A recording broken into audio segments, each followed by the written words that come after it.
everyone, welcome back for another deep dive. You guys have sent in some seriously thought-provoking stuff about mindfulness and acceptance, like everything from Buddhist philosophy to actual therapy techniques. Yeah, some really cool stuff. So today we're going to try to unpack how these concepts can help us shift those really stubborn patterns in our lives. Awesome. We've got excerpts from Mindfulness and Acceptance by Stephen C. Hayes and Victoria M. Follett. Okay. And we're also going to take a look at something called integrated behavioral couple therapy. Yeah, you've got a great mix of sources there. I think that's going to let us get into the theory, but also see how it plays out, in real life. Yeah, exactly. So our mission today is to uncover how mindfulness can help us see our struggles more clearly, how acceptance gives us the space to choose our responses, and then how those two things together can pave the way for real change. That's a big mission. It is a tall order, but I think we can handle it. Let's do it. Okay, so one of the audio clips that you sent in starts with a really powerful analogy about driving, like how we're often on autopilot, just reacting habitually until something kind of jolts us awake. Right. And it says that mindfulness is that jolt bringing us into the present moment. It's a really vivid image, and I think it gets at something important. And mindfulness isn't about emptying your mind.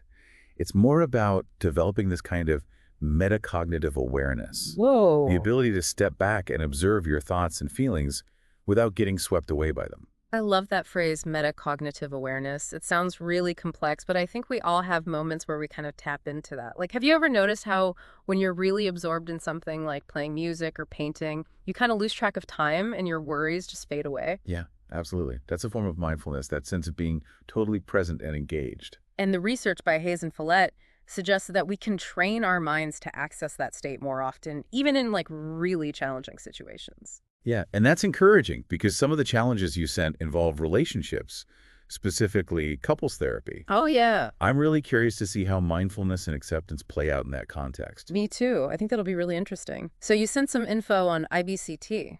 Right, integrated behavioral couple therapy. Yeah. That's where I think these ideas get really practical. Okay, so let's talk about IBCT. Where do we even begin? One of the core principles is this distinction between the initial problem and the reactive problem. Okay, that sounds intriguing. Break that down for us. What does that actually mean? Okay, so imagine a couple where one partner has a much higher need for physical affection than the other. Okay. That difference in need, that's the initial problem. Okay. It just exists like a difference in taste in music or food. Gotcha. But then the reactive problem is all the baggage that piles on top of that initial difference. Uh-huh. Maybe one partner feels rejected and starts withdrawing, while the other feels suffocated and starts criticizing. So the reactive problem is where things get really messy. It's not the difference itself, but our reactions to it that create the conflict. Exactly. And IBCT is all about helping couples understand and navigate those reactions in a more skillful way. So how does acceptance fit into all of this? Acceptance is about acknowledging the reality of the initial problem without resistance.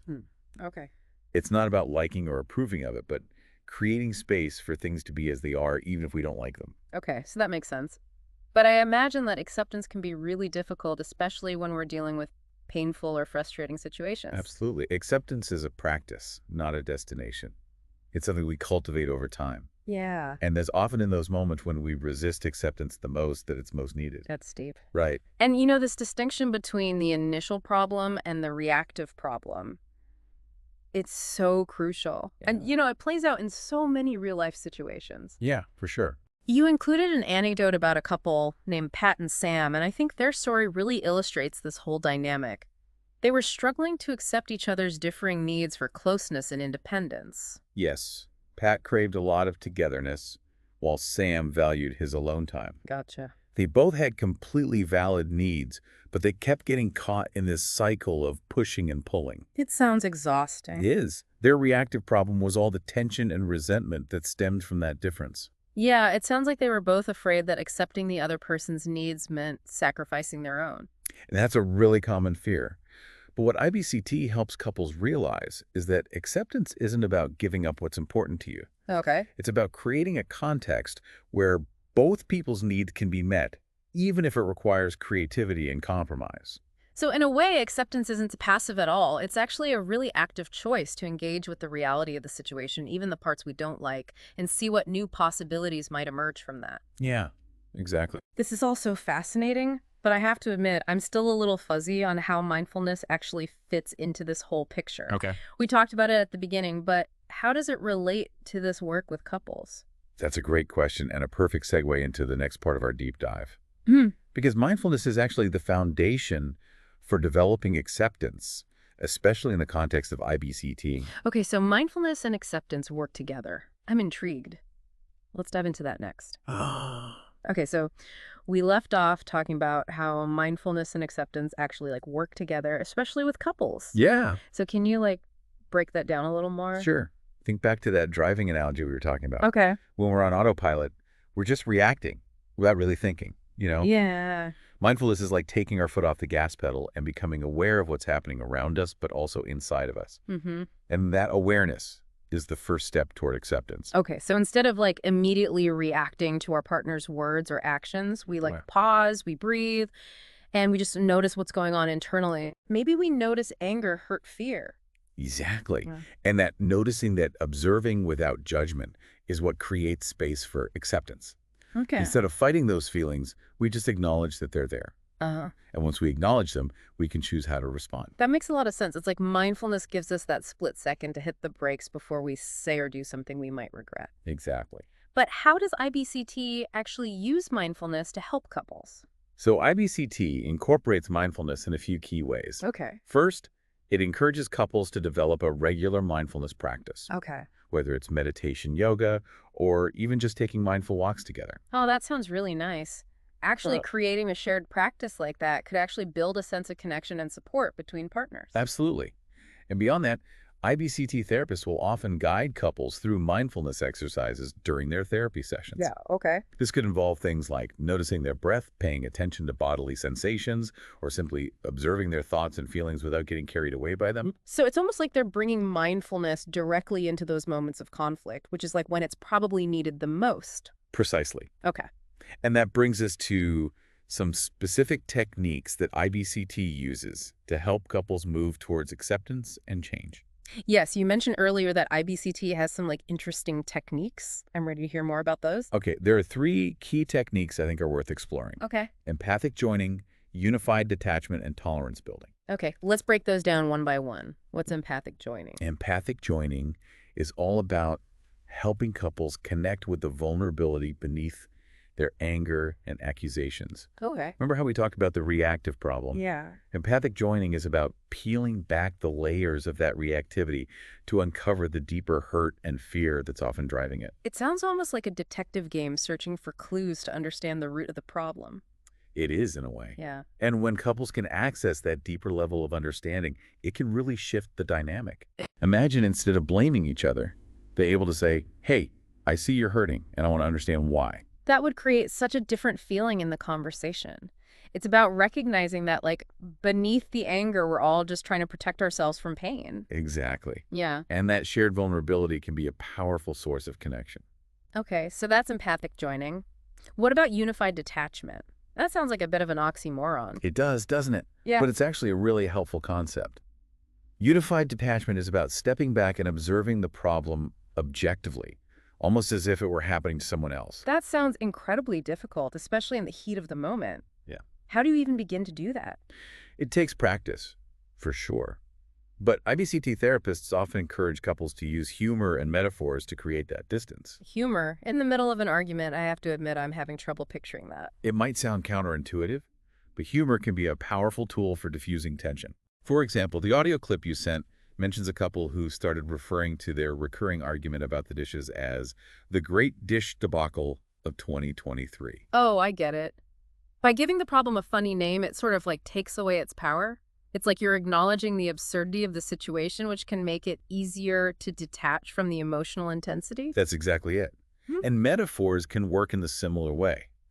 Imagine a couple who constantly bickers about their different spending habits. Mm, They could use metaphor like, it's like we're speaking different languages when it comes to money. right. That creates a shared understanding of the problem without assigning blame. Right. It's not that one person is right and the other is wrong. It's just that they have different approaches.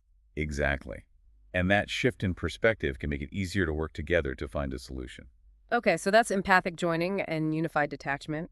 What about the third technique, tolerance building? What does that involve? Tolerance building is about accepting that some differences will always exist in a relationship Okay. and focusing on managing and recovering from conflict. So it's not about eliminating conflict altogether, but rather learning how to navigate it in a healthy way. You got it. It's about building resilience and flexibility in the relationship. Okay. IBCT helps couples learn to recognize their own triggers, Yeah. communicate their needs more effectively, and develop strategies for repairing ruptures in the relationship. That sounds incredibly valuable, especially for those perpetual problems that couples often face. The ones that seem to come up again and again, no matter how many times you try to resolve them. Exactly. And that brings us to another powerful metaphor from your audio clip, the idea that demons can't be destroyed, but they can be tamed.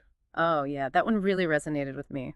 What does that mean in the context of relationships? It speaks to the idea that some issues in relationships might never fully go away, Okay. especially those rooted in core personality differences. Yeah. But that doesn't mean those issues have to control the relationship. Right. IBCT helps couples manage those demons, not by trying to change who they are, but by changing how they interact with each other. It's about learning to dance with those demons instead of trying to wrestle them into submission. That's a great way to put it. And one of the ways IBCT does this is by having couples enact negative behaviors in therapy sessions. Enact negative behaviors. That sounds counterintuitive. Why would you want to encourage negativity? It's not about encouraging negativity, but rather about increasing awareness and reducing reactivity. Okay. When couples can observe those negative patterns in a safe and controlled environment, it helps them detach from the emotional charge and see things more clearly. So it's like taking the power away from those demons by shining a light on them. Precisely. And it can be incredibly effective in helping couples shift their responses. This is all so fascinating, but we've covered a lot of ground here. Before we move on, is there anything else about these IBCT techniques that we should highlight? It occurs to me that all of this, the mindfulness, the acceptance, the focus on communication skills, it's not just for couples, is it? You're so right. These principles can really be applied to any relationship, family, friends, colleagues, even with ourselves. Oh, that's interesting. So this idea of taming our inner demons, managing our reactions, it's something we can all benefit from. Absolutely. In fact, the audio clip you sent mentions that pretty explicitly, mindfulness and acceptance are key to personal growth and well-being, regardless of your relationship status. I think a lot of people might hear acceptance and they think it means giving up or like resigning yourself to a bad situation. But what we've been talking about here is something way more active and empowering. For sure. It's about recognizing what is without judgment so that we can move forward with clarity and intention. And that applies to our own internal struggles just as much as it does to our relationships with other people. So if someone is struggling with self-criticism or negative thoughts, acceptance wouldn't mean just saying, oh, well, I guess I'm just a negative person. It would be more about noticing those thoughts without judgment and then choosing how to respond to them. Exactly. Instead of getting caught in that spiral of self-blame, we can practice self-compassion. Yeah. We can acknowledge that everyone has negative thoughts, and we can choose to focus on more positive and helpful self-talk. It's almost like we become our own internal IBCT therapist, helping ourselves navigate all those challenging thoughts and emotions. I love that analogy. And remember, mindfulness is our key tool here. Right. By bringing awareness to our thoughts and feelings, we create that space to choose our responses rather than just reacting out of habit. This whole conversation has been such an eye-opener. We started with the idea of breaking free from those stuck patterns in our lives, and we've explored some really profound tools for doing just that. Yeah, it's been a fascinating journey.